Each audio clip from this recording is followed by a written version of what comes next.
Muslim by choice. How ignorant can you possibly be?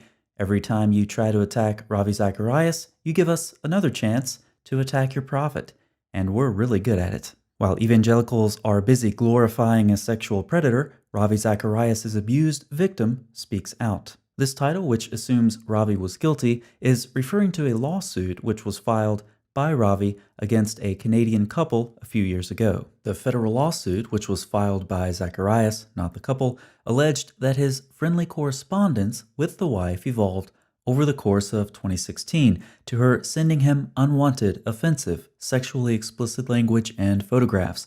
In April 2017, the couple sent a letter through their attorney demanding millions of dollars in exchange for keeping the messages a secret. Zacharias, who has been married for 45 years, turned down the woman's offer to treat his back pain and her request to accompany him on a mission trip to India. According to his August 2017 lawsuit, she eventually began expressing her love for Zacharias and then began making sexually suggestive statements. She sent him photos of her family, then of herself in very scanty clothing, and finally of herself nude. "Let me state categorically that I never met this woman alone, publicly or privately," said Zacharias. "The question is not whether I solicited or sent any illicit photos or messages to another woman. I did not, and there is no evidence to the contrary, but rather whether I should have been a willing participant in any extended communication with a woman not my wife. The answer, I can unequivocally say, is no, and I fully accept responsibility," he said. "In all my correspondence with thousands of people in 45 years of ministry, I have never been confronted with a situation such as this, and God and my family and close friends know how grieved I have been." Ravi's lawyers claimed that this couple had worked together to manipulate him into a compromising situation, at which point they could demand some money. Something similar seems to have happened with this couple several years prior.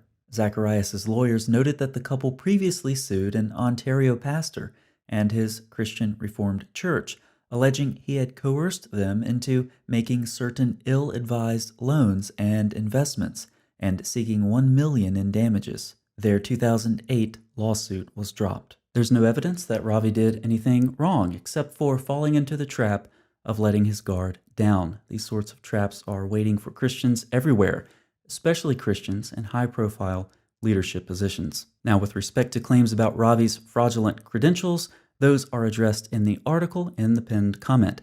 As much as I would love to talk about Dr. Zakir Naik and other Muslim frauds, I want to talk about the biggest fraud of them all. The prophet of choice for Muslim by choice is, of course, Muhammad.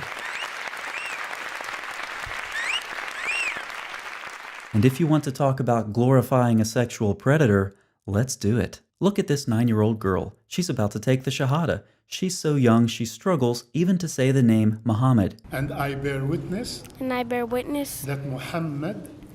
What? Muhammad. Muhammad. Peace be upon him. How old would you say the man is? I would say 50-something. Now, how would you feel if a man that age jumped on top of a girl that age? Wouldn't that be repulsive? Nope, not if you're Muhammad. What started as a dream slowly became a reality. Muhammad told Aisha, "You have been shown to me twice in my dreams. A man was carrying you in a silken cloth." She must have been very small in that dream. "He said to me, 'This is your wife.' I uncovered it, and behold, it was you.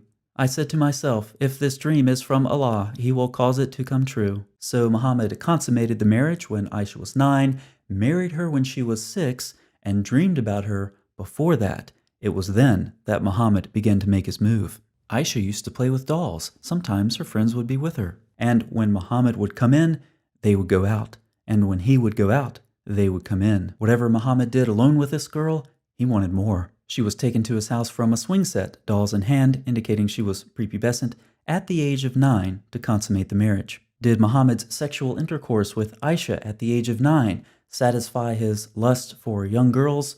Apparently not. Sometime before his death, he saw a baby crawling before him and said, "If she grows up and I am still alive, I will marry her." The Prophet of Islam also encouraged other men to be child molesters, just like him. Jabir said, Muhammad said, "Why didn't you marry a young girl so that you might play with her and she with you?" Of course, Muhammad didn't just have sex with young girls, he had sex with his slaves as well. This angered some of his 9 or 11 wives who apparently couldn't fulfill his sexual desires.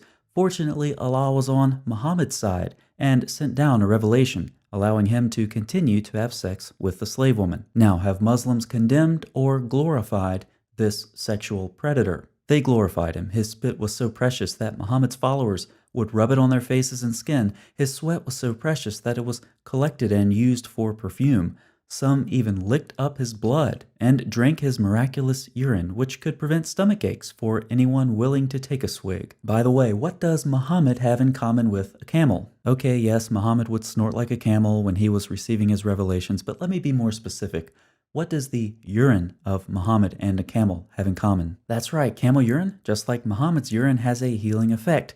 Drink some and it helps you feel better. Do you ever feel yourself getting dumber when you hear or read these Muslim sources? Now, if people would lick Muhammad's blood, and if they would drink his urine out of a jar that he would pee into throughout the night, what do you think they would do with his feces? Thankfully, we will never know. When Muhammad wanted to defecate, the earth split open and swallowed up his feces and urine, and it gave off a fragrant smell. Today, Muhammad is known as the Holy Prophet. Muslims on Hajj venerate his grave in the same way they venerate the Kaaba. Muslims pray to Muhammad, and Muslim men, following Muhammad's example, still prey on little girls in the guise of Islamic marriage. On and on it goes. Islam is all about venerating Muhammad and following the example of the world's most glorified sexual predator.